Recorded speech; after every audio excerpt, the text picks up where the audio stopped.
Bienvenue dans ce journal. À la une des actualités, la visite du secrétaire général des Nations Unies en Guinée. Ban Ki-moon est venu constater de visu les réalités sur l'épidémie Ebola. Aviculture, don de matériel pour préserver la santé animale.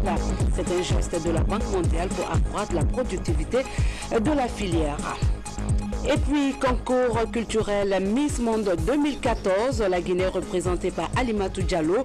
Le retour de notre candidate dans ce reportage de Younoussa Tawel Kamara.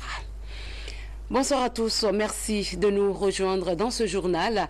Le soutien des Nations Unies à la Guinée dans la lutte contre la fièvre hémorragique Ebola est indéfectible. Après la visite des deux autres pays touchés par l'épidémie, le secrétaire général des Nations Unies laisse ses empreintes dans le livre de l'amitié par une visite qui réconforte le peuple de Guinée. Mahmoud Bari nous signe ce reportage. Cette visite du secrétaire général des Nations Unies s'inscrit dans la dynamique de soutenir la Guinée dans ses efforts de lutte contre l'épidémie hémorragique à virus Ebola. Ban Ki-moon foule le sol guinéen au moment où l'épidémie a endeuillé plusieurs familles et fait de nombreux orphelins. Le secrétaire général des Nations Unies va ainsi cerner les contraintes sur le terrain, mais aussi mesurer l'engagement du personnel de santé et ceux des Nations Unies évoluant en Guinée. La communauté internationale s'est mobilisée très largement en faveur des pays affectés par le virus Ebola. Vous avez vu le défilé des plus hautes personnalités internationales en Guinée. Nous avons reçu déjà la présidente de l'Union africaine, le secrétaire exécutif de la Commission économique pour l'Afrique, le président du groupe de la Banque africaine de développement, le président de la Banque mondiale et d'autres, et le président François Hollande. Et aujourd'hui, nous recevons le secrétaire général des Nations Unies, M. Ban Ki-moon, qui coordonne toutes les activités des Nations Unies. Ce qu'il faut attendre, c'est un renforcement de la coopération avec les institutions internationales, surtout les Nations Unies, parce que, en fait, la question d'Ebola est devenue aujourd'hui une question de sécurité internationale. Et c'est pour ça que l'agenda s'est inscrit même à l'agenda du Conseil de sécurité. C'est une question importante et le secrétaire général donc fait cette tournée dans ce sens-là pour prendre lui-même la mesure et encourager davantage les partenaires parce qu'il faut éradiquer ce fléau. Avec l'appui des partenaires au développement doublé de l'engagement des autorités guinéennes, l'épidémie d'Ebola sera vaincue très bientôt. L'évaluation de la riposte entreprise par tous les partenaires qui sont sur le terrain, pour qu'ils se fassent une idée. Et également, voir dans quelle mesure apporter un nouveau souffle par rapport à cette riposte pour que de plus tôt nous puissions vaincre dans un bref délai cette épidémie. Le secrétaire général des Nations Unies mettra ce déplacement à profit pour échanger avec les autorités guinéennes, exhorter le personnel des Nations Unies évoluant sur place avant de rassurer de la volonté des Nations Unies à accompagner les pays touchés dans la lutte contre le virus maudit.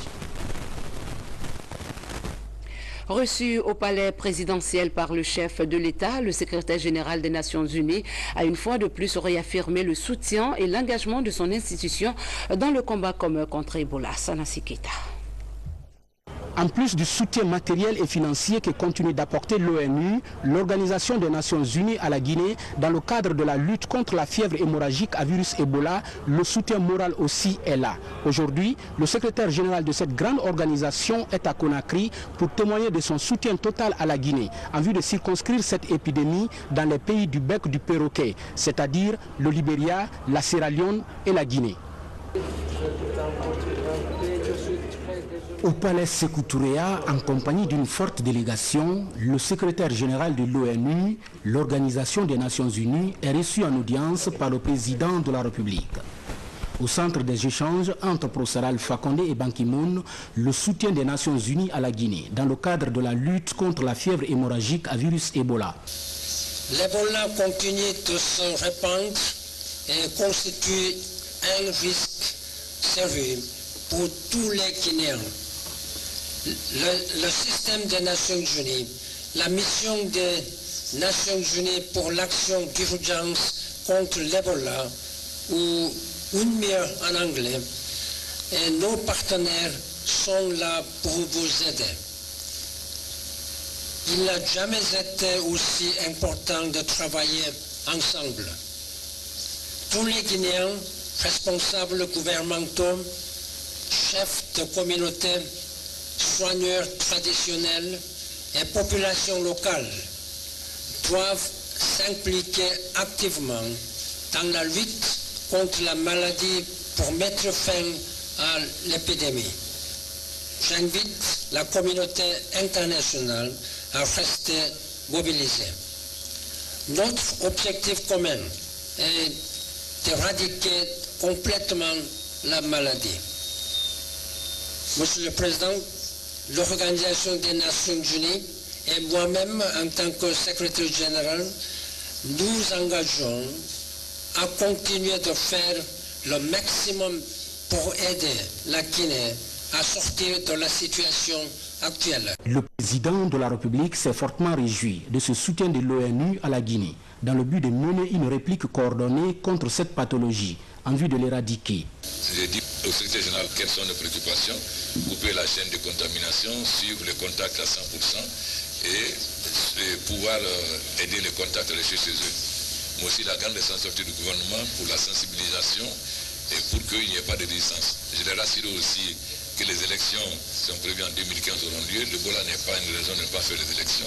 Je dis que la CENI a déjà choisi, comme ça a été prévu, l'opérateur par appel d'offres. Sur le soutien de l'OMS pour nous aider à mieux assurer la coordination parce que nous avons un grand problème de coordination. L'Ebola c'est une guerre. Il faut que lorsque la ligne est définie, que tout le monde aille. Donc nous sommes très heureux que le secrétaire général soit venu lui-même pour montrer qu'on peut venir en Guinée, surtout venir réaffirmer sa volonté et surtout nous demander quels sont les besoins, ce qui est très important parce que nous sommes les mieux placés pour savoir quels sont les besoins, quelles sont nos priorités. Mais une fois que nous avons défini nos besoins, nous laissons les organisations des Nations Unies gérer. Nous n'entendons pas nous mêler dans la gestion financière, mais il faut que la gestion financière aussi soit transparente, que nous soit transparent, tout le monde soit transparent, qu'on sache qui fait quoi et que la coordination nationale que nous avons en place soit étroitement associée. La présence à Conakry du secrétaire général de l'ONU rassure de sa disponibilité et de sa volonté à soutenir les autorités guinéennes dans la lutte engagée contre l'épidémie de la fièvre hémorragique à virus Ebola.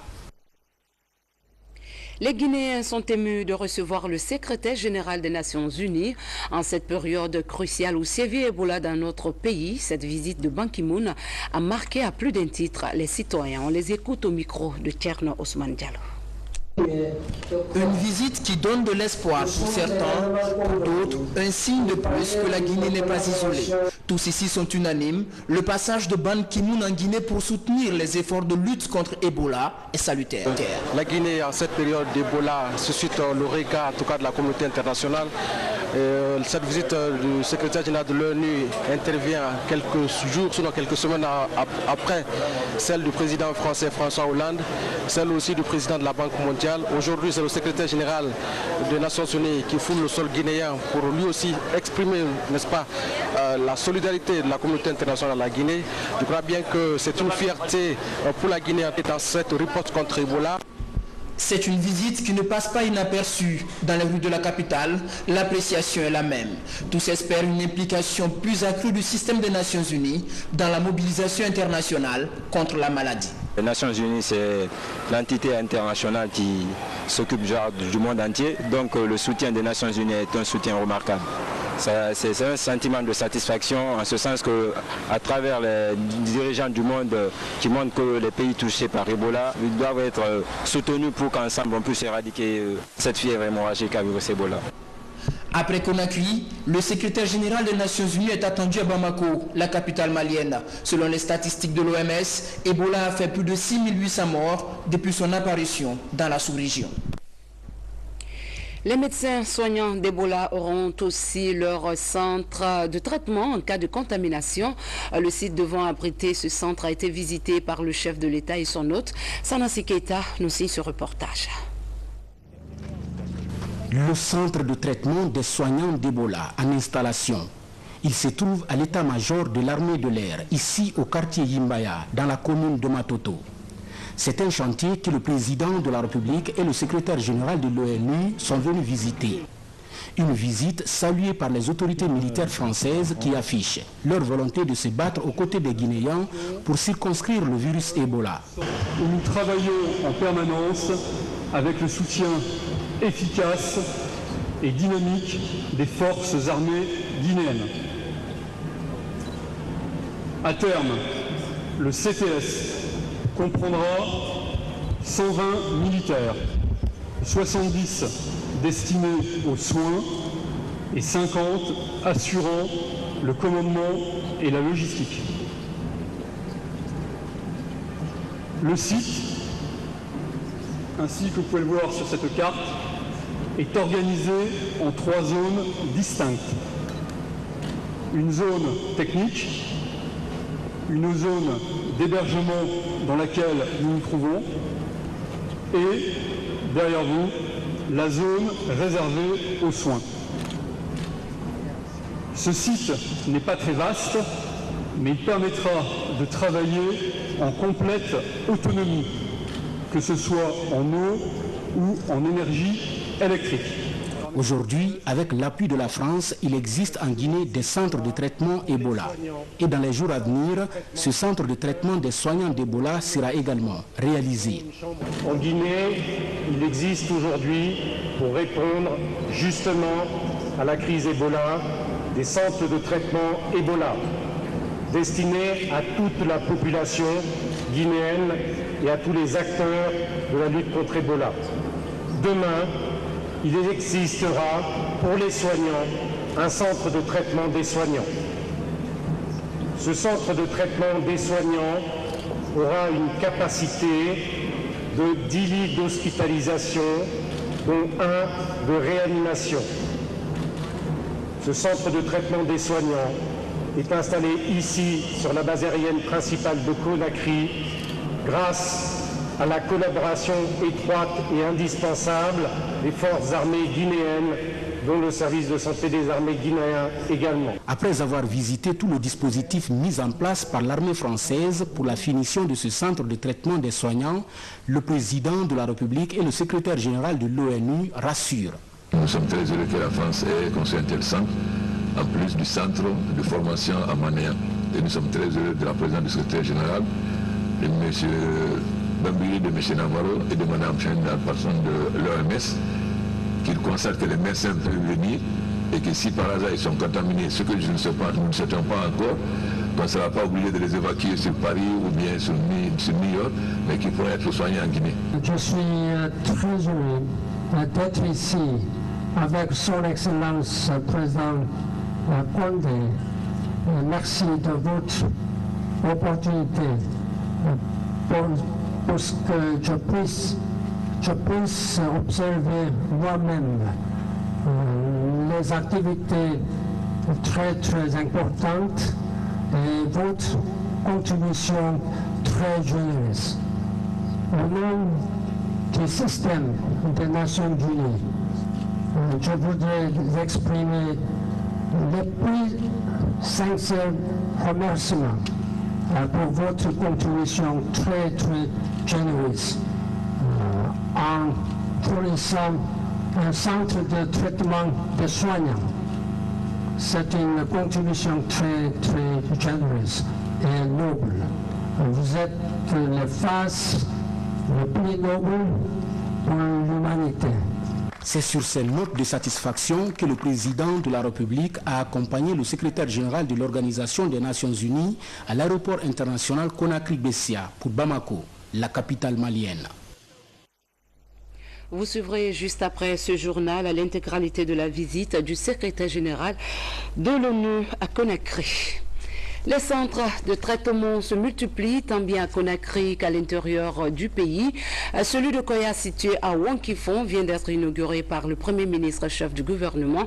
Un centre construit avec une seule mission, assurer la prise en charge précoce des malades d'Ebola. Ousmane Bangora. La croisade contre Ebola est en passe d'être gagnée avec la forte implication du gouvernement guinéen. C'est justement dans cette dynamique que très tôt ce matin, le Premier ministre Mohamed Saïd Fofana, accompagné d'une importante délégation, s'est rendu dans le secteur d'Ambayoulou, commune rurale de Wankifon, préfecture de Koya. Objectif, prendre part à l'inauguration du centre de traitement des malades d'Ebola.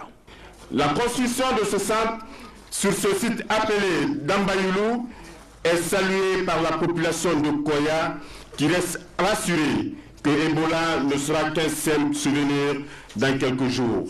Au lieu de transporter nos parents sur de longues distances, mettre des centres de traitement à côté de leur domicile, ce qui leur donne plus de chances de survivre.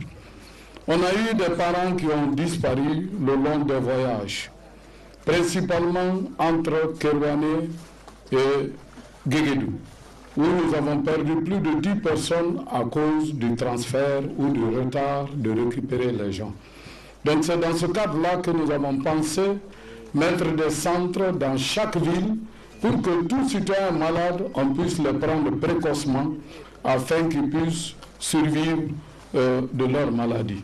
Le centre de traitement des malades d'Ebola de Wankifon vient allonger la liste des 2 premiers centres déjà opérationnels, Massanta et Zerkouré sur les 5 prévus. Nous savons que les populations de Wankifon allaient nous présenter ici des spectacles en haut de couleur pour montrer leur engagement et leur détermination à combattre Ebola derrière le leadership du chef de l'État, le professeur Alpha Condé.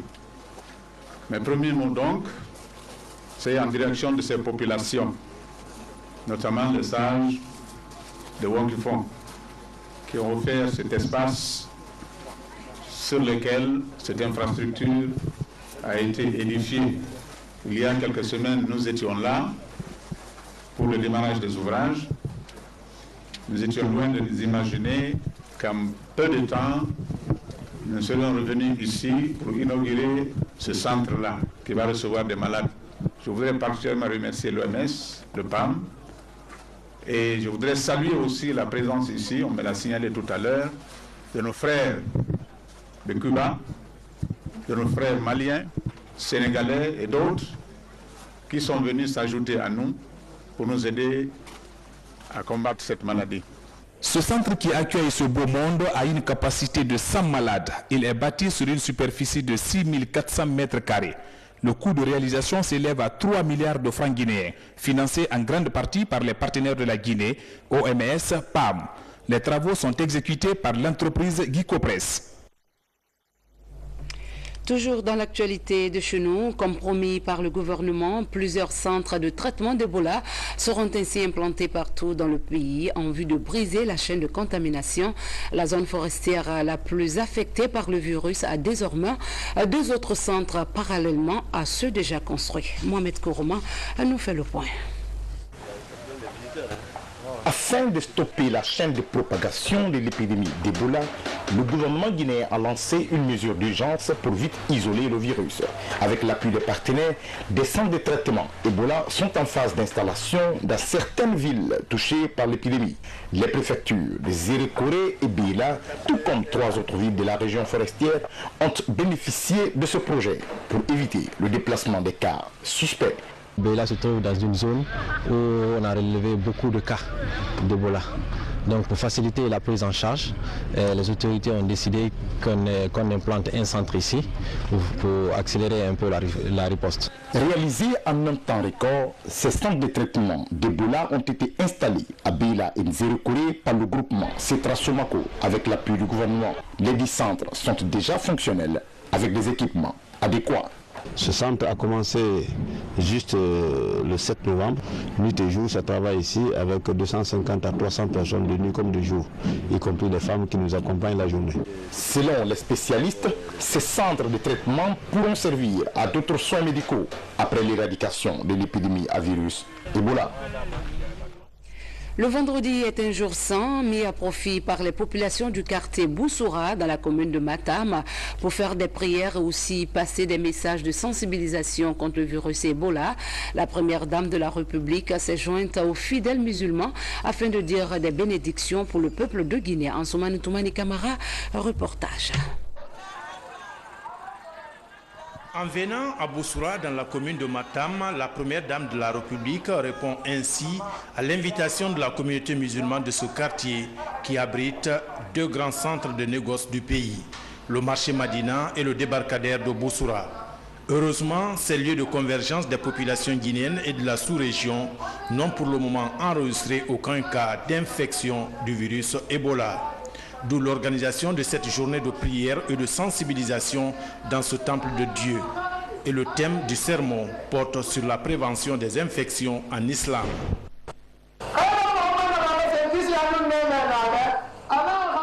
Sur la prévention de la contagion en islam, le prophète Mohammed, paix et salut sur lui, nous dit ceci.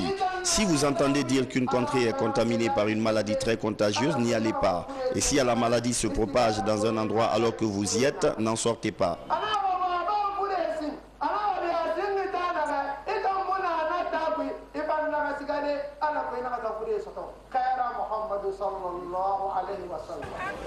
Après la prière du vendredi, Madame la Première Dame de la République et sa suite ont conféré avec la population de Bousoura. Cette population, émue par la présence de l'époux du chef de l'État dans son quartier, a posé des doléances pour l'achèvement des travaux de la toute première mosquée de Bousoura. L'objectif principal de cette invitation, c'est la lecture du Saint-Coran pour contribuer à éradiquer cette maudite maladie, la fièvre hémorragique à virus Ebola dans notre pays et hors de nos frontières. À cela s'ajoute une demande d'achèvement de notre mosquée qui est la première du quartier et une préoccupation de sa population. Nous voudrons ici vous rassurer, Excellence Madame la Première Dame, notre disponibilité, notre engagement pour vous soutenir les projets de société de son Excellence le professeur Alpha Condé, afin de lui accorder un second mandat pour l'achèvement de ces gigantesques projets. En réponse, la Première Dame de la République a apporté une assistance financière pour soutenir les actions de sensibilisation sur Ebola et pour la poursuite des travaux de construction de la mosquée de Bousoura. Nous sommes là aujourd'hui avec les populations de Bousoura pour parler d'Ebola, pour parler de la situation sociopolitique de la Guinée. Aujourd'hui, les populations de Bousoura nous ont reçus dans une ampleur et dans une envergure extraordinaire. Ces populations nous ont fait comprendre des problèmes qui existent au niveau de cette commune. Nous avons pris bonne note. Et ce que nous allons dire à ces populations, c'est de suivre les consignes concernant la lutte contre Ebola. Ebola n'est pas encore sorti de notre pays. La vigilance, elle doit être de mise. Le renforcement de la quiétude sociale et l'unité nationale ont été aussi au centre de cette journée de prière à Bousoura. Le conseil de quartier, la notabilité, les femmes et les chefs religieux se sont engagés à faire de Bousoura un quartier de paix et respectueux des valeurs civiques du pays. 6 ans après sa mort, les militants du PIP se souviennent du général Lansana Conté. À cet effet, un symposium a été organisé à la mémoire du deuxième président de la République de Guinée par les responsables du parti. La commémoration a connu la présence du professeur Alpha Condé. Sanassi Keita. C'est un symposium organisé par les responsables du PIP, Parti de l'Unité et du Progrès. C'est à l'occasion même du 6e anniversaire de la disparition de feu général Lansana Conté. Le président de la République qui a rehaussé de sa présence cette cérémonie avait un message fort. Je suis venu ici à deux titres. En tant que chef de l'État, je suis le père de la nation, le président de tous les Guinéens. Deuxièmement, en tant que chef d'État, j'assume la Guinée dans ses bons côtés comme dans ses mauvais côtés. Tout ce qui a été fait en Guinée a été fait par les Guinéens. Ce qui a été fait de positif a été fait par les Guinéens. Ce qui a été fait de négatif a été fait par les Guinéens. C'est pourquoi j'assume le cas Boileau, j'assume le cas 1987, j'assume 2006, j'assume 2007. Nous devons avoir le courage de nous assumer dans nos mauvais côtés comme dans nos bons côtés. Nous devons nous unir pour continuer nos bons côtés et corriger nos mauvais côtés. Quand on a été chef de l'État, on a représenté toute la Guinée. Le président Sékou a représenté toute la Guinée. Le président Conté a représenté toute la Guinée. Nous devons du respect à leur famille et à leur mémoire. Je suis très heureux que vous ayez eu l'initiative d'organiser un symposium. Vous devez savoir que la Guinée ne peut aller de l'avant que si nous sommes unis. Nous devons continuer de commencer par nos prédécesseurs.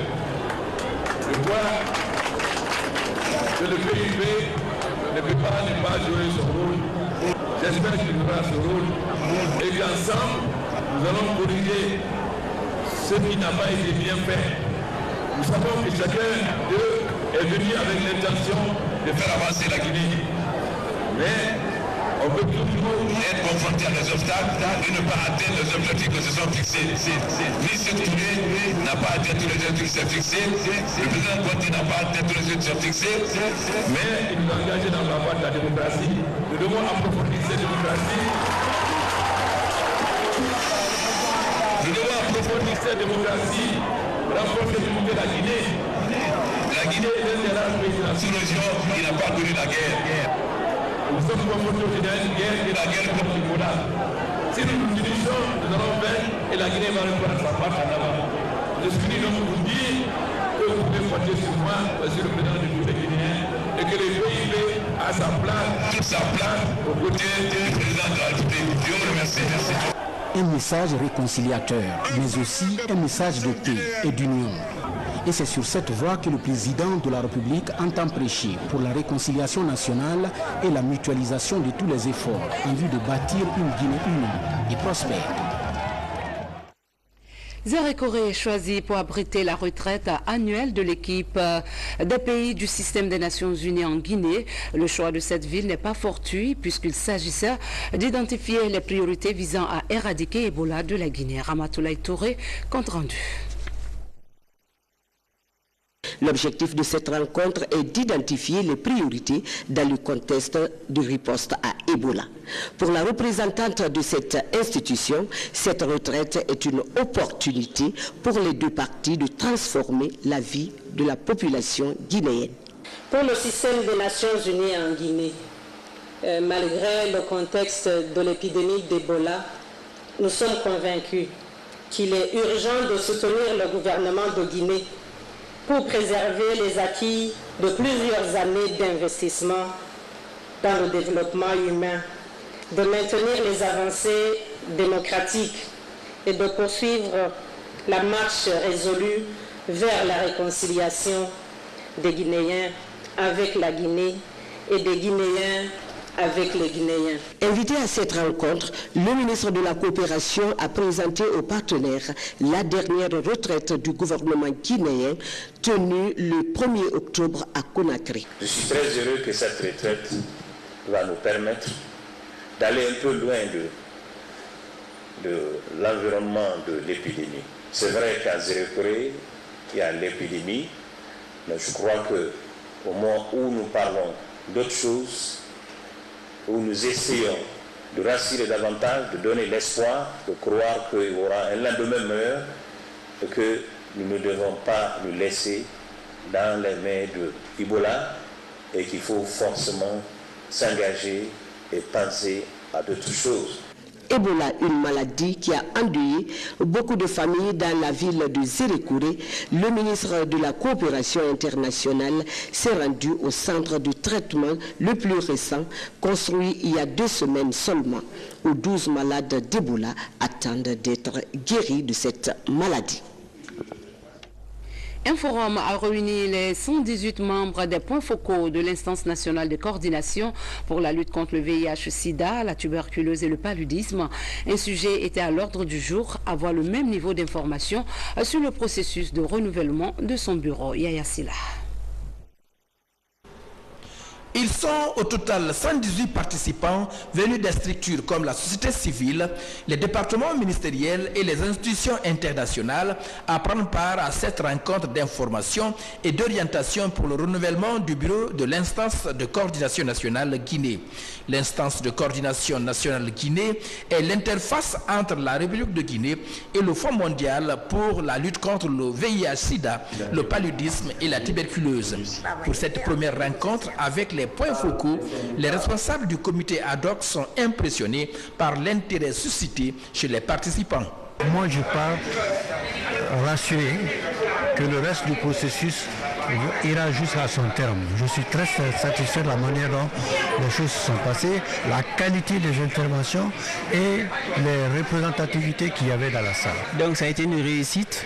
Vraiment, la salle était comble, les questions étaient à la hauteur, à la dimension de l'événement et la commission ad hoc électorale que nous avons choisie a été à la hauteur dans l'explication du processus et aussi dans le détail des calendriers et des attentes des populations guinéennes par rapport à cette importante activité. Au bout de 2 heures, les membres de la coordination se sont employés à expliquer tout le processus de renouvellement des membres des différents secteurs constitutifs du CCM Guinée. Je crois qu'avec l'implication des acteurs de la société civile, du secteur privé, dans les mécanismes de programmation au niveau national, ça doit nous interpeller. Et à ce titre, on vous rassure que le processus que nous allons diriger aboutira avec les conclusions idoines. Au terme du forum, les 118 membres des points focaux se sont appropriés l'ensemble des éléments de transparence et de motivation dans le choix de leurs candidats. Économie, la loi portant sur les statuts et fonctionnement des institutions de microfinance ne répond plus aux attentes des autorités de la Banque centrale de Guinée. Pour parer à cela, un projet de loi rectificative a été initié et soumis aux représentants des institutions concernées.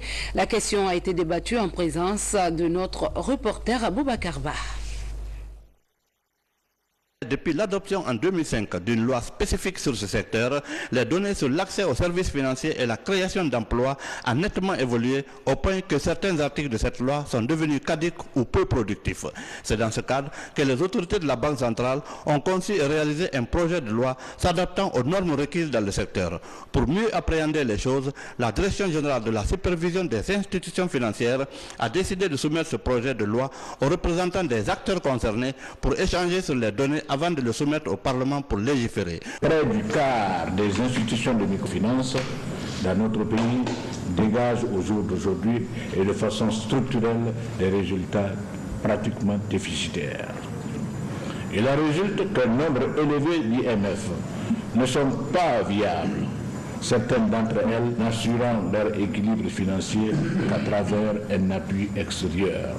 Ces manquements sont souvent dus au non-respect des dispositions légales et statutaires, la fragilité dans l'examen des dossiers d'autorisation d'exercer la fonction, le manque de fiabilité ou l'inexistence d'état financier, le tout associé à la faiblesse du suivi. Avec 9 ans d'exercice déjà, il y a beaucoup de lacunes dans l'ancienne loi que nous cherchons maintenant à corriger. L'ancienne loi disait que lorsqu'on reçoit la demande d'agrément d'un dirigeant ou d'une institution de microfinance, que le comité des agréments doit se prononcer dans un délai de 3 mois et que le défaut de réponse dans un délai de 3 mois vaut avis conforme, donc un agrément de fait. On a trouvé que ça a permis de créer beaucoup d'institutions qui ne sont pas viables. Espérons que cette loi, une fois révisée, permettra de mieux répondre aux besoins croissants de l'emploi jeune. Satisfaire l'autosuffisance alimentaire par la production locale, une priorité du chef de l'État mise en exergue par le groupement Bassano, soutenu par l'Amproca. La réalisation de 40 hectares de riz dont la récolte s'annonce prometteuse fera un pas dans l'augmentation de la sécurité alimentaire tant recherchée par le professeur Alpha Condé. Mamadou Alpha Baldé, reportage. 2014 a été marqué par une forte implication des communautés à la base. C'est le cas du groupement agricole Bassano qui a aménagé et exploité près de 40 hectares de riz dans la sous-préfecture de Samana, préfecture de Beila.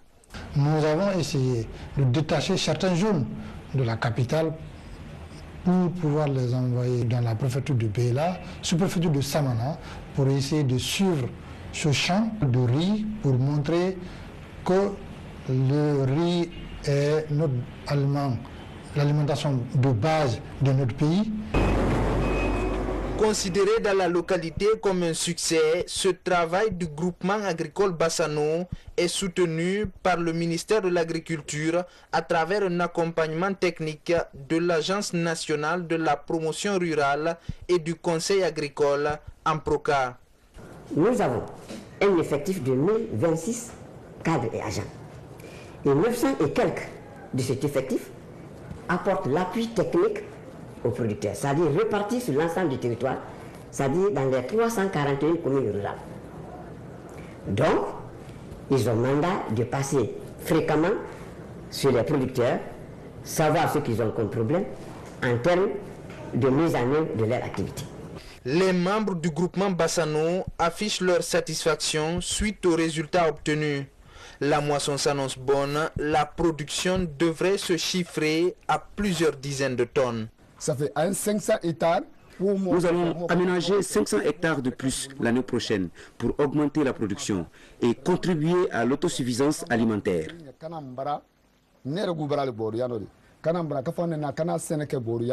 À l'image du groupement Bassano, plusieurs citoyens s'intéressent aujourd'hui à l'agriculture, comme pour dire que la politique agricole du gouvernement fait du chemin. Le pays compte atteindre l'autosuffisance alimentaire et devenir le principal grenier de la sous-région. L'aviculture est pourvoyeuse d'emplois, c'est pourquoi pour appuyer le secteur dans les communautés à la base, la Banque mondiale à travers le ministère de l'Agriculture offre des matériels pour renforcer la productivité de la filière. Mohamed Soumon nous en dit plus. Prévention et de conservation pour la filière avicole. Ce sont des frigos solaires, des panneaux solaires, des glacières, des vaccins et des déparasitants. Une assistance de la Banque mondiale aux communautés rurales. Le don est consécutif à la deuxième phase du programme d'urgence pour la production animale. Il est estimé à 1 600 000 €. Le ministère de l'élevage et la filière avicole en particulier bénéficient d'un don qui est composé de 8 millions de doses de vaccins pour lutter contre la maladie de Newcastle. Et vous avez 8 millions de doses qui sont mises à disposition des familles agricoles. S'il y a une richesse pour la femme de campagne, c'est bien son poulet. Donc ça permet de développer la richesse, de libérer les femmes et de faire en sorte qu'elles subviennent à leurs besoins. La deuxième phase du programme d'urgence pour la production animale vient de boucler la formation de 600 agents communautaires. Objectif, assurer la santé animale dans les communautés à la base. La volaille locale représente une manne importante dans le panier de la ménagère. Et conséquemment, le ministère de l'élevage a demandé à ce que le projet d'urgence d'appui à la productivité agricole les assiste pour lutter contre cette maladie. Et quand la maladie est annoncée, c'est tout le cheptel qui est perdu. Et quand le cheptel est perdu, c'est la pauvreté qui s'installe. La volaille traditionnelle constitue la première source de revenus de la femme rurale. Ce programme de vaccination va couvrir 17 préfectures du pays pour prévenir la maladie de Newcastle. À présent, les échos du concours Miss Monde 2014.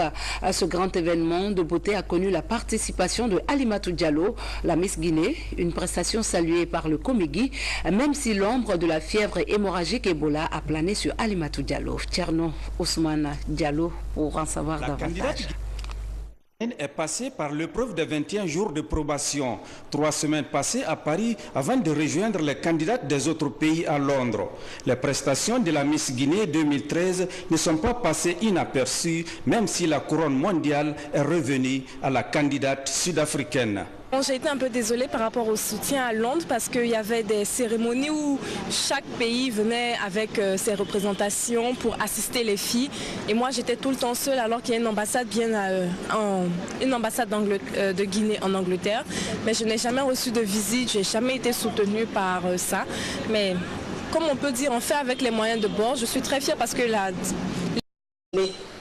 pour préserver les acquis de plusieurs années d'investissement dans le développement humain, de maintenir les avancées démocratiques et de poursuivre la marche résolue vers la réconciliation des Guinéens avec la Guinée et des Guinéens avec les Guinéens. Invité à cette rencontre, le ministre de la Coopération a présenté aux partenaires la dernière retraite du gouvernement guinéen tenue le 1er octobre à Conakry. Je suis très heureux que cette retraite va nous permettre d'aller un peu loin de l'environnement de l'épidémie.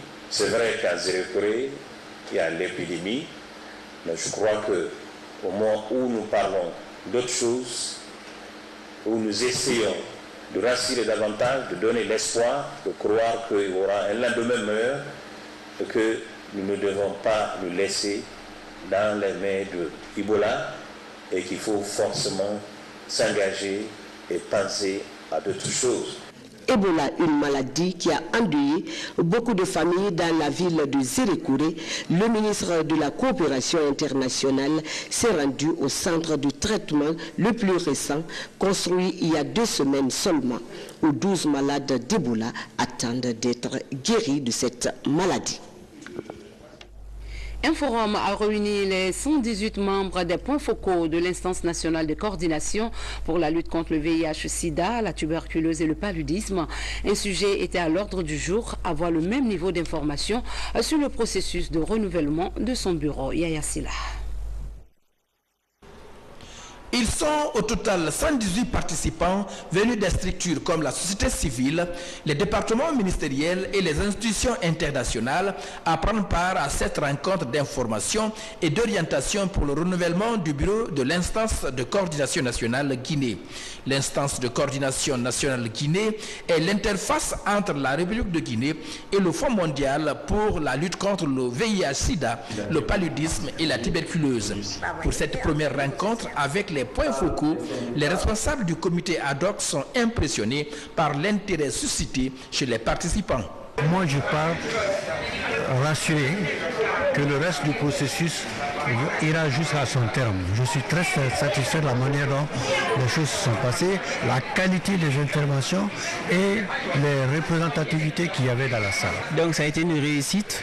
Vraiment, la salle était comble, les questions étaient à la hauteur, à la dimension de l'événement et la commission ad hoc électorale que nous avons choisie a été à la hauteur dans l'explication du processus et aussi dans le détail des calendriers et des attentes des populations guinéennes par rapport à cette importante activité. Au bout de 2 heures, les membres de la coordination se sont employés à expliquer tout le processus de renouvellement des membres des différents secteurs constitutifs du CCM Guinée. Je crois qu'avec l'implication des acteurs de la société civile et du secteur privé dans les mécanismes de programmation au niveau national, ça doit nous interpeller. Et à ce titre, on vous rassure que le processus que nous allons diriger aboutira avec les conclusions idoines. Au terme du forum, les 118 membres des points focaux se sont appropriés l'ensemble des éléments de transparence et de motivation dans le choix de leurs candidats. Économie, la loi portant sur les statuts et fonctionnement des institutions de microfinance ne répond plus aux attentes des autorités de la Banque centrale de Guinée. Pour parer à cela, un projet de loi rectificative a été initié et soumis aux représentants des institutions concernées. La question a été débattue en présence de notre reporter Aboubacar Ba.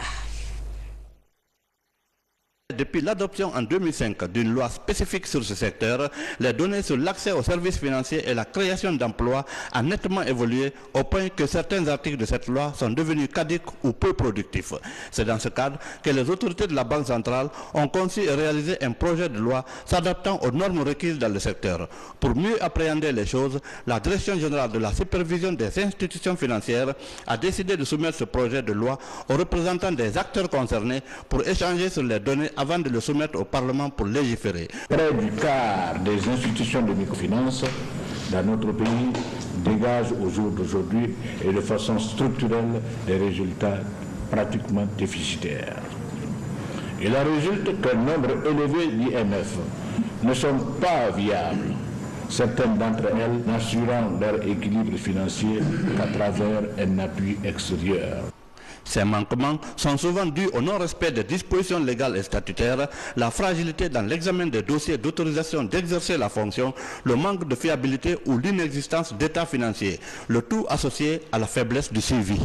Avec 9 ans d'exercice déjà, il y a beaucoup de lacunes dans l'ancienne loi que nous cherchons maintenant à corriger. L'ancienne loi disait que lorsqu'on reçoit la demande d'agrément d'un dirigeant ou d'une institution de microfinance, que le comité des agréments doit se prononcer dans un délai de 3 mois et que le défaut de réponse dans un délai de 3 mois vaut avis conforme, donc un agrément de fait. On a trouvé que ça a permis de créer beaucoup d'institutions qui ne sont pas viables. Espérons que cette loi, une fois révisée, permettra de mieux répondre aux besoins croissants de l'emploi jeune. Satisfaire l'autosuffisance alimentaire par la production locale, une priorité du chef de l'État mise en exergue par le groupement Bassano, soutenu par l'Amproca. La réalisation de 40 hectares de riz dont la récolte s'annonce prometteuse fera un pas dans l'augmentation de la sécurité alimentaire tant recherchée par le professeur Alpha Condé. Mamadou Alpha Baldé, reportage. 2014 a été marqué par une forte implication des communautés à la base. C'est le cas du groupement agricole Bassano qui a aménagé et exploité près de 40 hectares de riz dans la sous-préfecture de Samana, préfecture de Beila. Nous avons essayé de détacher certaines zones de la capitale pour pouvoir les envoyer dans la préfecture de Beila, sous-préfecture de Samana, pour essayer de suivre ce champ de riz pour montrer que le riz est notre aliment, l'alimentation de base de notre pays.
Bienvenue dans ce journal. À la une des actualités, la visite du secrétaire général des Nations Unies en Guinée. Ban Ki-moon est venu constater de visu les réalités sur l'épidémie Ebola. Aviculture, don de matériel pour préserver la santé animale. C'est un geste de la Banque mondiale pour accroître la productivité de la filière. Et puis, concours culturel Miss Monde 2014, la Guinée représentée par Alimatou Diallo. Le retour de notre candidate dans ce reportage de Younoussa Tawel Kamara. Bonsoir à tous, merci de nous rejoindre dans ce journal. Le soutien des Nations Unies à la Guinée dans la lutte contre la fièvre hémorragique Ebola est indéfectible. Après la visite des deux autres pays touchés par l'épidémie, le secrétaire général des Nations Unies laisse ses empreintes dans le livre de l'amitié par une visite qui réconforte le peuple de Guinée. Mahmoud Bari nous signe ce reportage. Cette visite du secrétaire général des Nations Unies s'inscrit dans la dynamique de soutenir la Guinée dans ses efforts de lutte contre l'épidémie hémorragique à virus Ebola. Ban Ki-moon foule le sol guinéen au moment où l'épidémie a endeuillé plusieurs familles et fait de nombreux orphelins. Le secrétaire général des Nations Unies va ainsi cerner les contraintes sur le terrain, mais aussi mesurer l'engagement du personnel de santé et ceux des Nations Unies évoluant en Guinée. La communauté internationale s'est mobilisée très largement en faveur des pays affectés par le virus Ebola. Vous avez vu le défilé des plus hautes personnalités internationales en Guinée. Nous avons reçu déjà la présidente de l'Union africaine, le secrétaire exécutif de la Commission économique pour l'Afrique, le président du groupe de la Banque africaine de développement, le président de la Banque mondiale et d'autres, et le président François Hollande. Et aujourd'hui, nous recevons le secrétaire général des Nations Unies, M. Ban Ki-moon, qui coordonne toutes les activités des Nations Unies. Ce qu'il faut attendre, c'est un renforcement de la coopération avec les institutions internationales, surtout les Nations Unies, parce que, en fait, la question d'Ebola est devenue aujourd'hui une question de sécurité internationale. Et c'est pour ça que l'agenda s'est inscrit même à l'agenda du Conseil de sécurité. C'est une question importante et le secrétaire général donc fait cette tournée dans ce sens-là pour prendre lui-même la mesure et encourager davantage les partenaires parce qu'il faut éradiquer ce fléau. Avec l'appui des partenaires au développement doublé de l'engagement des autorités guinéennes, l'épidémie d'Ebola sera vaincue très bientôt. L'évaluation de la riposte entreprise par tous les partenaires qui sont sur le terrain, pour qu'ils se fassent une idée. Et également, voir dans quelle mesure apporter un nouveau souffle par rapport à cette course pour que de plus tôt nous puissions vaincre dans un bref délai cette épidémie. Le secrétaire général des Nations Unies mettra ce déplacement à profit pour échanger avec les autorités guinéennes, exhorter le personnel des Nations Unies évoluant sur place avant de rassurer de la volonté des Nations Unies à accompagner les pays touchés dans la lutte contre le virus maudit. Reçu au palais présidentiel par le chef de l'État, le secrétaire général des Nations Unies a une fois de plus réaffirmé le soutien et l'engagement de son institution dans le combat commun contre Ebola. Sanassi Keita. En plus du soutien matériel et financier que continue d'apporter l'ONU, l'Organisation des Nations Unies à la Guinée, dans le cadre de la lutte contre la fièvre hémorragique à virus Ebola, le soutien moral aussi est là. Aujourd'hui, le secrétaire général de cette grande organisation est à Conakry pour témoigner de son soutien total à la Guinée, en vue de circonscrire cette épidémie dans les pays du bec du perroquet, c'est-à-dire le Libéria, la Sierra Leone et la Guinée. Au palais Sékou Touréa, en compagnie d'une forte délégation, le secrétaire général de l'ONU, l'Organisation des Nations Unies, est reçu en audience par le président de la République. Au centre des échanges entre Professeur Alpha Condé et Ban Ki-moon, le soutien des Nations Unies à la Guinée, dans le cadre de la lutte contre la fièvre hémorragique à virus Ebola. L'Ebola continue de se répandre et constitue un risque sérieux pour tous les Guinéens. Le système des Nations Unies, la mission des Nations Unies pour l'action d'urgence contre l'Ebola, ou UNMIR en anglais, et nos partenaires sont là pour vous aider. Il n'a jamais été aussi important de travailler ensemble. Tous les Guinéens, responsables gouvernementaux, chefs de communauté, soigneurs traditionnels et populations locales doivent s'impliquer activement dans la lutte contre la maladie pour mettre fin à l'épidémie. J'invite la communauté internationale à rester mobilisée. Notre objectif commun est d'éradiquer complètement la maladie. Monsieur le Président, l'Organisation des Nations Unies et moi-même, en tant que secrétaire général, nous engageons à continuer de faire le maximum pour aider la Guinée à sortir de la situation actuelle. Le président de la République s'est fortement réjoui de ce soutien de l'ONU à la Guinée, dans le but de mener sur la prévention des infections en islam.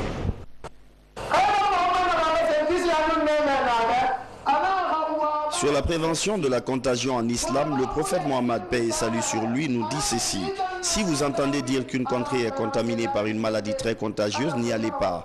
Et si la maladie se propage dans un endroit alors que vous y êtes, n'en sortez pas.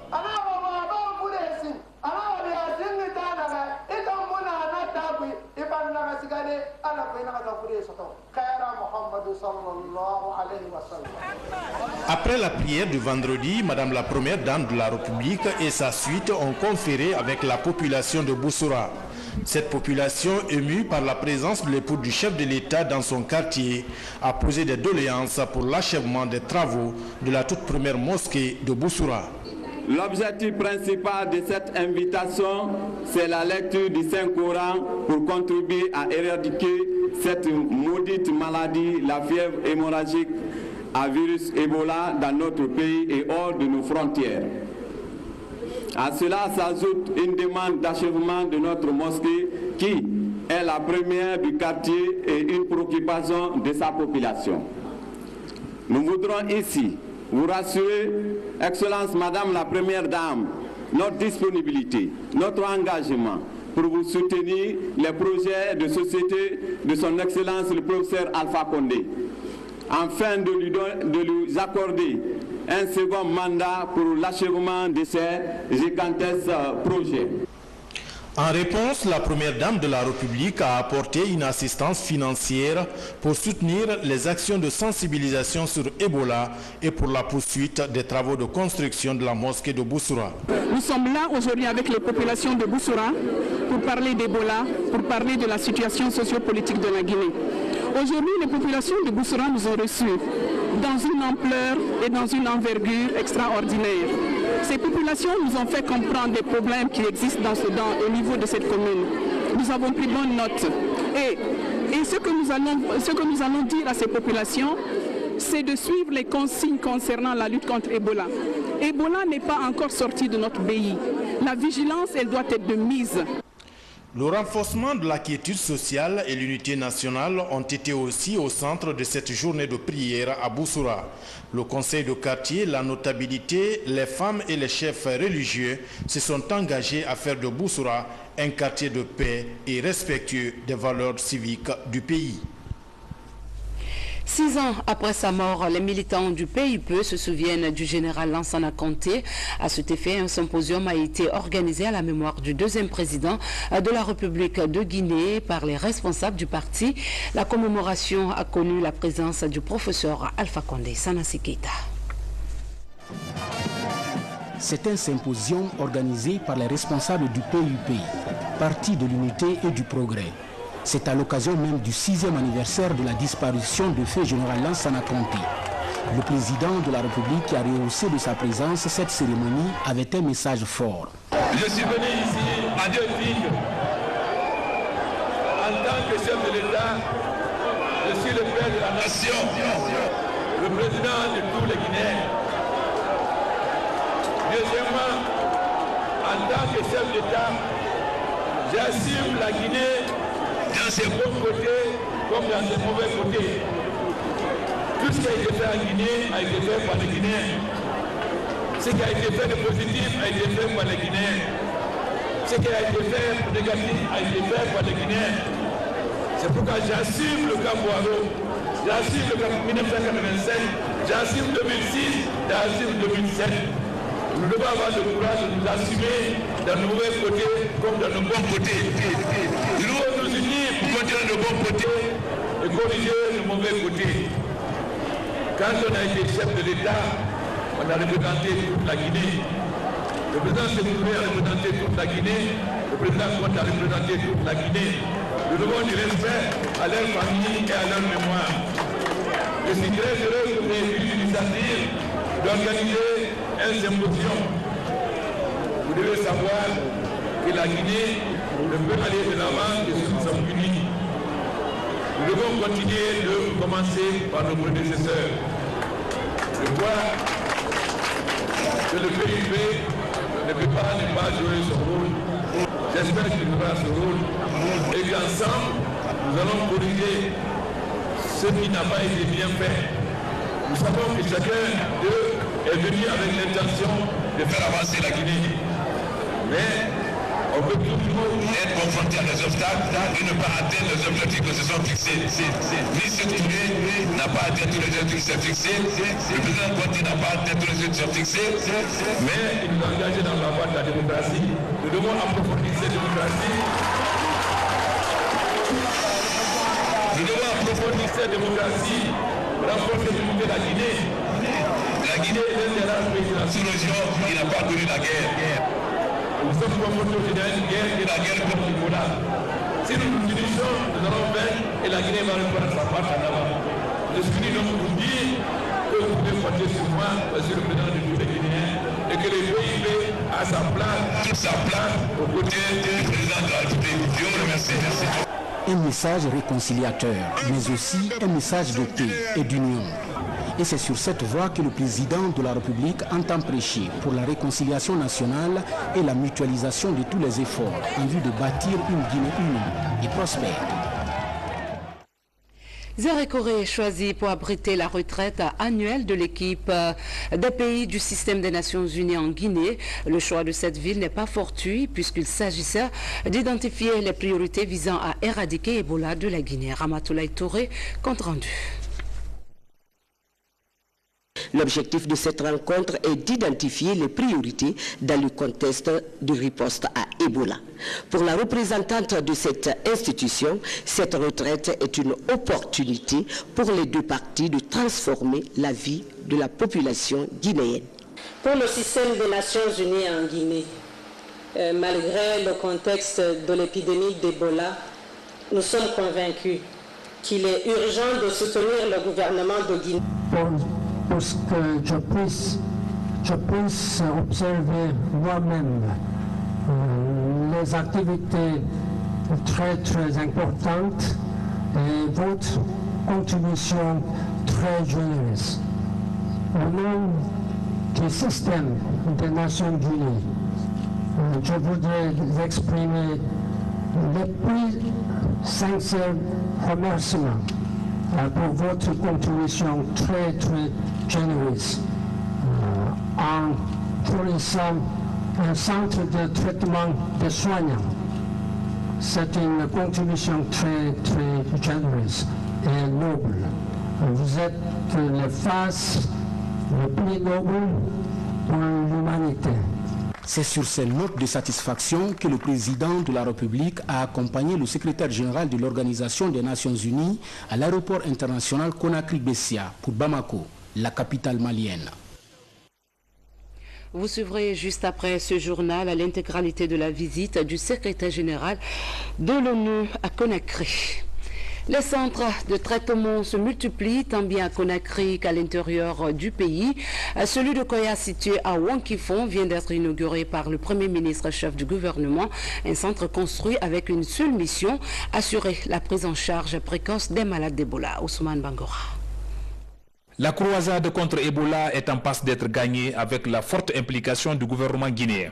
C'est justement dans cette dynamique que très tôt ce matin, le Premier ministre Mohamed Saïd Fofana, accompagné d'une importante délégation, s'est rendu dans le secteur d'Ambayoulou, commune rurale de Wankifon, préfecture de Koya.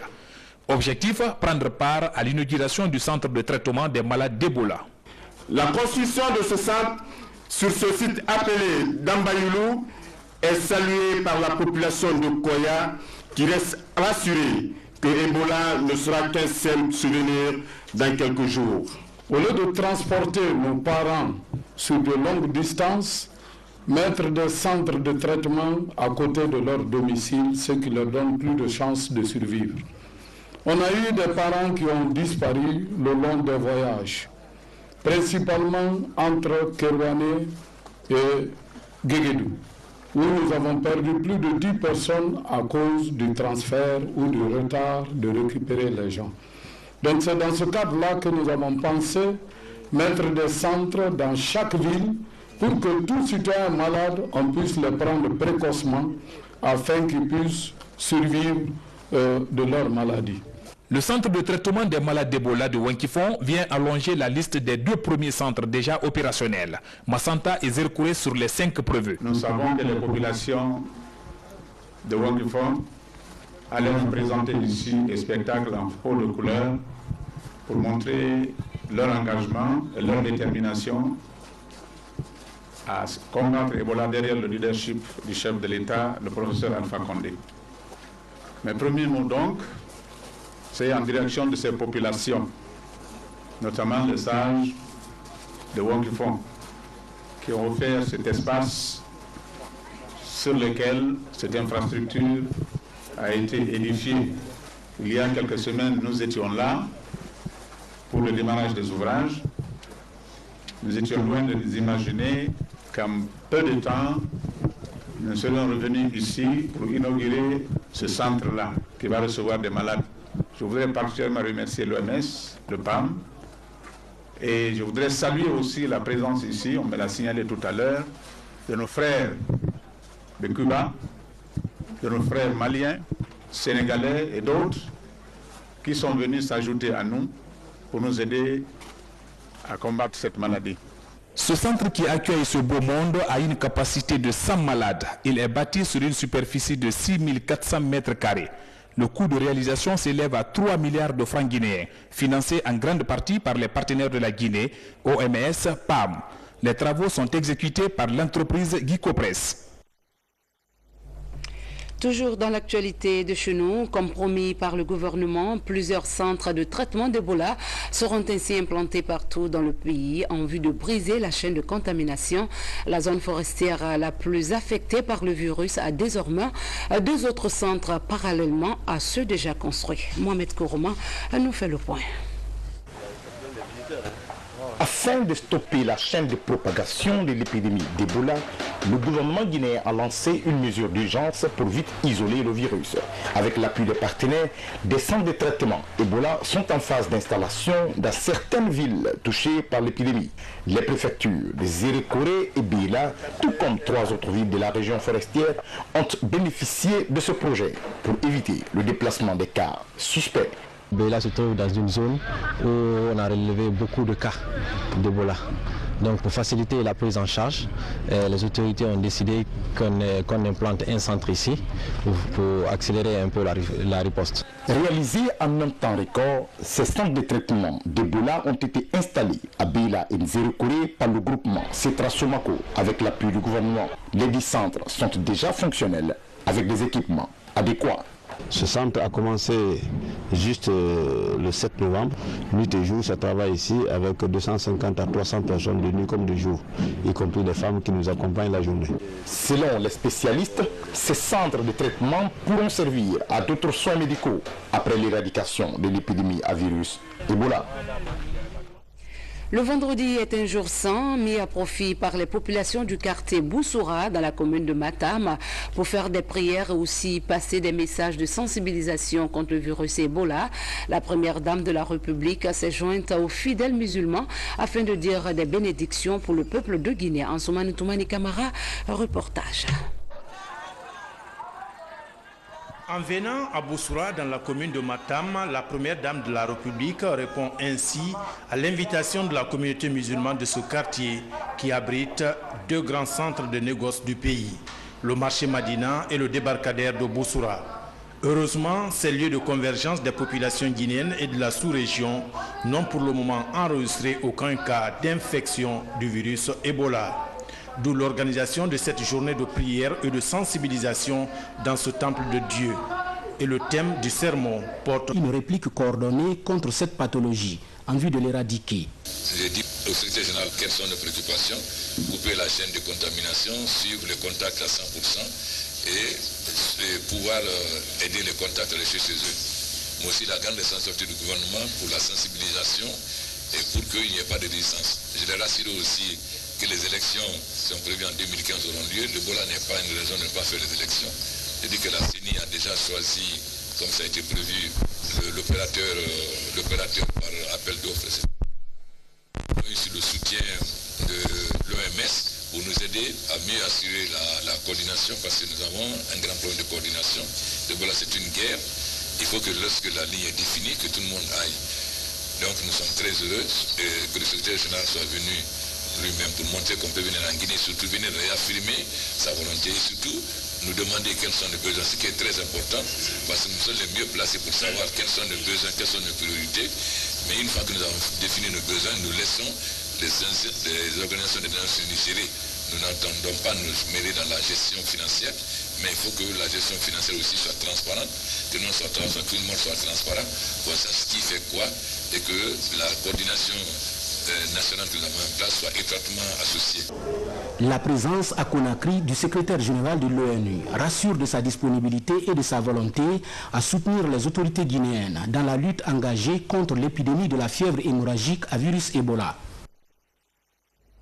Les Guinéens sont émus de recevoir le secrétaire général des Nations Unies en cette période cruciale où sévit Ebola dans notre pays. Cette visite de Ban Ki-moon a marqué à plus d'un titre les citoyens. On les écoute au micro de Tcherno Ousmane Diallo. Une visite qui donne de l'espoir pour certains, pour d'autres, un signe de plus que la Guinée n'est pas isolée.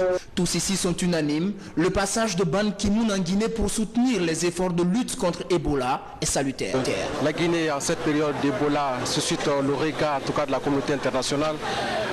Cette visite du secrétaire général de l'ONU intervient quelques jours, sinon quelques semaines après celle du président français François Hollande, celle aussi du président de la Banque mondiale. Aujourd'hui, c'est le secrétaire général des Nations Unies qui foule le sol guinéen pour lui aussi exprimer, n'est-ce pas, la solidarité de la communauté internationale à la Guinée. Je crois bien que c'est une fierté pour la Guinée dans cette riposte contre Ebola. C'est une visite qui ne passe pas inaperçue. Dans les rues de la capitale, l'appréciation est la même. Tous espèrent une implication plus accrue du système des Nations Unies dans la mobilisation internationale contre la maladie. Les Nations Unies, c'est l'entité internationale qui s'occupe du monde entier. Donc le soutien des Nations Unies est un soutien remarquable. C'est un sentiment de satisfaction en ce sens qu'à travers les dirigeants du monde qui montrent que les pays touchés par Ebola ils doivent être soutenus pour qu'ensemble on puisse éradiquer cette fièvre hémorragique à virus Ebola. Après Conakry, le secrétaire général des Nations Unies est attendu à Bamako, la capitale malienne. Selon les statistiques de l'OMS, Ebola a fait plus de 6800 morts depuis son apparition dans la sous-région. Les médecins soignants d'Ebola auront aussi leur centre de traitement en cas de contamination. Le site devant abriter ce centre a été visité par le chef de l'État et son hôte. Sanassi Keita nous signe ce reportage. Le centre de traitement des soignants d'Ebola en installation. Il se trouve à l'état-major de l'armée de l'air, ici au quartier Yimbaya, dans la commune de Matoto. C'est un chantier que le président de la République et le secrétaire général de l'ONU sont venus visiter. Une visite saluée par les autorités militaires françaises qui affichent leur volonté de se battre aux côtés des Guinéens pour circonscrire le virus Ebola. Nous travaillons en permanence avec le soutien efficace et dynamique des forces armées guinéennes. À terme, le CTS comprendra 120 militaires, 70 destinés aux soins et 50 assurant le commandement et la logistique. Le site, ainsi que vous pouvez le voir sur cette carte, est organisé en 3 zones distinctes. Une zone technique, une zone d'hébergement dans laquelle nous nous trouvons et derrière vous, la zone réservée aux soins. Ce site n'est pas très vaste, mais il permettra de travailler en complète autonomie, que ce soit en eau ou en énergie électrique. Aujourd'hui, avec l'appui de la France, il existe en Guinée des centres de traitement Ebola. Et dans les jours à venir, ce centre de traitement des soignants d'Ebola sera également réalisé. En Guinée, il existe aujourd'hui, pour répondre justement à la crise Ebola, des centres de traitement Ebola, destinés à toute la population guinéenne et à tous les acteurs de la lutte contre Ebola. Demain, il existera pour les soignants un centre de traitement des soignants. Ce centre de traitement des soignants aura une capacité de 10 lits d'hospitalisation, dont 1 de réanimation.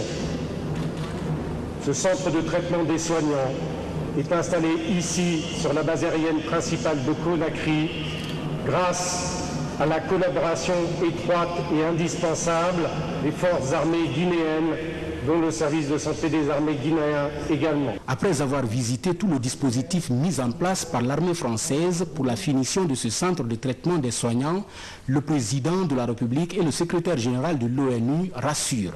Nous sommes très heureux que la France ait construit un tel centre, en plus du centre de formation à Manéa. Et nous sommes très heureux de la présence du secrétaire général, de M. Bambili, de M. Navarro et de Mme Chen, la personne de l'OMS, qu'ils constatent que les médecins peuvent venir et que si par hasard ils sont contaminés, ce que je ne sais pas, nous ne savons pas encore, qu'on ne sera pas obligé de les évacuer sur Paris ou bien sur New York, mais qu'ils pourraient être soignés en Guinée. Je suis très heureux d'être ici avec son Excellence Président Condé. Merci de votre opportunité.